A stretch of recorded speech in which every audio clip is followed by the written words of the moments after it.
এনআইএর আবেদনে কিন্তু ইতিমধ্যেই আদালত সাড়া দিয়েছে। বেঙ্গালুরু নিয়ে যেতে 3 দিনের ট্রানজিট রিমান্ড তাদের মঞ্জুর হয়েছে। সুকান্ত মুখোপাধ্যায় আমাদের প্রতিনিধি সরাসরি আমাদের সঙ্গে রয়েছেন এই মুহূর্তে। সুকান্ত, 3 দিনের ট্রানজিট রিমান্ড হলো, কিন্তু যেটা জানতে চাইবো যে বেঙ্গালুরু বিস্ফোরণের ঘটনা ঘটানোর পর এই শহরে কি কারণে দুই জঙ্গি এলো এবং কিভাবেই বা তারা আত্মগোপন করে রইল এতদিন? দেখো, ইতিমধ্যে যেটা জানা যাচ্ছে যে এনআইএ তরফে 3 দিনের ট্রানজিট রিমান্ডের যে আবেদন করা হয়েছিল সেই 3 দিনের ট্রানজিট রিমান্ড কিন্তু ইতিমধ্যে কার্যত মেনে নিয়েছে আদালত, এবং এই 3 দিনের ট্রানজিট রিমান্ডের নির্দেশ কিন্তু দেওয়া হয়েছে। এবং যে দুজন সন্দেহভাজনকে গ্রেপ্তার করা হয়েছে আজকে কাঁথি থেকে, একজন হচ্ছে মুসাফির হোসেন শাহজেব এবং দ্বিতীয়ত হচ্ছে আব্দুল মতিন তাহা। এর মধ্যে এনআইএ তরফে যে দাবি করা হয়েছে যে যেদিনকে এই ব্লাস্ট হয়েছিল সেই ব্লাস্টের ক্ষেত্রে কিন্তু মূল যিনি মাস্টারমাইন্ড তিনি হচ্ছেন এই আব্দুল মতিন তাহা, এবং সেই কিন্তু ব্লাস্টের ঠিক আগের দিনকে আইডি এনেছিল ব্যাঙ্গালোরে। এবং দ্বিতীয় যে সন্দেহভাজনকে গ্রেপ্তার করা হয়েছে এনআইএর তরফে যে দাবি করা হয়েছে, চাঞ্চল্যকর দাবি, যে সিসিটিভি ফুটেজ থেকে দেখা গেছে যে এই ব্লাস্ট বা বিস্ফোরণ যখন হয় তার ঠিক 1 ঘন্টা আগে এই দ্বিতীয়জন অর্থাৎ মুসাফির হোসেন শাহজিব নামে যে সন্দেহভাজনের কথা বলা হচ্ছে তিনি সেই ক্যাফেতে গেছিলেন এবং একটি জায়গাতে তাকে কিন্তু একটা ব্যাগ রাখতে দেখা গেছে এবং তার মধ্যে কিন্তু এই আইডি ছিল।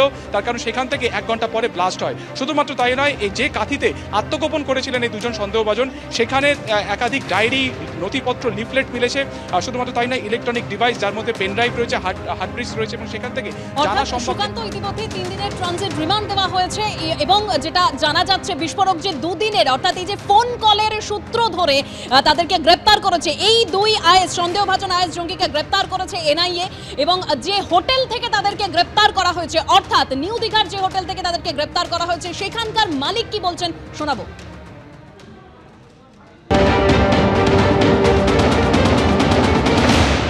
জানি না, আমি ছিলাম না, আমি তো আজকে সকালে এসেছি। আজকে সকালে এসেছেন? আপনি যখন আসেন হোটেলে কি সব পর্যটক বা পুলিশ ছিল? না, ছিল। কিন্তু স্থানীয় বাসিন্দারা দাবি করছে যে এখানে গতকাল রাত্রেও পুলিশ এসেছিল সাদা পোশাকে, এবং আমি কালকে ছিলাম না, আমি আজকে সকালে এসেছি। বলছি, তোমাকে কে দায়িত্ব বুঝিয়ে দিয়েছে কি আজকে? আমার হোটেল, এটা ওনার। আপনি ওনার? আমার বাবার হোটেল, আমি ছেলে। রামনগরেই বাড়ি। বলছি এই কেন এসেছিল জানো? কেন এসেছিল? পর্যটকরা 2 জন এসেছিল যাদেরকে গ্রেপ্তার করে নিয়ে। জানি না, আমি তো ছিলাম না। রেজিস্টারে এন্ট্রি হয় তো? হ্যাঁ, এন্ট্রি হয়। যাদেরকে অ্যারেস্ট করে নিতে তারা তো কি নামে রেজিস্টার? জানি না, আমি তো ছিলাম না। এদিকে দিনহাটা সভা থেকে পুলিশকেই কিন্তু নিশানা করেছেন খোদ পুলিশ মন্ত্রী। বিজেপি প্রার্থীর সঙ্গে পুলিশের একাংশের যোগসাজশের অভিযোগ করেছেন মমতা বন্দ্যোপাধ্যায়।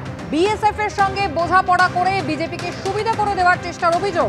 গুন্ডা নিয়ে, পুলিশ নিয়ে বিজেপি প্রার্থী মানুষকে ভয় দেখাচ্ছেন, আর প্রশাসন সব দেখেও চুপ। চাকরি যাওয়ার ভয় না নির্বাচন কমিশনের সরিয়ে দেওয়ার ভয়? 2 মাস পরে কি করবেন? দিল্লি যাওয়ার হলে চলে যান, না হলে নিশীথের বাড়ি যান, তাহলে আর আপনাদের আইন শৃঙ্খলা সামলাতে হবে না। কোচবিহারে আইন শৃঙ্খলা নিয়ে কোনো সমস্যা হলে ছেড়ে কথা বলবো না। দিনহাটার সভা থেকে পুলিশের একাংশকে এভাবে নিশানা করলেন মমতা বন্দ্যোপাধ্যায়। উদয়নকে আমি একটা কথা বলে যাব, বিকুল কুল কুল তৃণমূল, ইলেকশনটা ঠান্ডা মাথায় করতে হবে। ও তোমাকে গন্ডগোলে জড়িয়ে দিয়ে ভোটটা বিএসএফকে দিয়ে করিয়ে নেবে, মাথায় রেখো।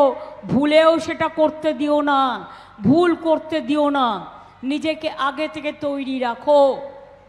আর প্রশাসনকেও বলে যাব, 19 তারিখে এখানে ইলেকশন, আর বাইক নিয়ে গুন্ডা বাহিনীকে যদি আপনি অ্যালাউ করেন বিএসএফের সাথে আন্ডারস্ট্যান্ডিং করে, তাহলে মনে রাখবেন আপনাকেও একদিন ওই গুন্ডাদের বাইকে ঘুরে মানুষ কিন্তু বিতাড়িত করবে, আপনাকেও কিন্তু ছেড়ে কথা বলবে না।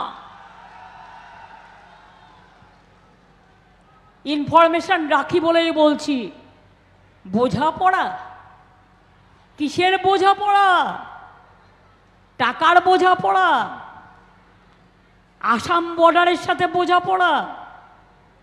ডাক নিয়ে আসা যে 10টা পুলিশের গাড়ি নিয়ে, 20টা গুন্ডা নিয়ে, বাইক নিয়ে ঘরে ঘরে ঘুরে বেড়ায় আর মানুষকে ভয় দেখিয়ে বেড়ায়। আর আমি সরি যে প্রশাসন সব দেখেও চুপচাপ বসে থাকে। কিসের ভয়ে? চাকরি যাবে, ইলেকশন কমিশন সরিয়ে দেবে, তা 2 মাস বাদে কি করবেন? তার থেকে এখনই দিল্লি চলে যান না। কে বারণ করেছে? নয় দিল্লি যান, আর তা নাহলে নিশীথের বাড়ি চলে যান। তাহলে আপনাদের আইন শৃঙ্খলা সামলাতে হবে না। কোচবিহারে যদি আইন শৃঙ্খলা নিয়ে কোনো প্রবলেম হয় আমি কিন্তু ছেড়ে কথা বলবো না, এটা বলে রাখলাম।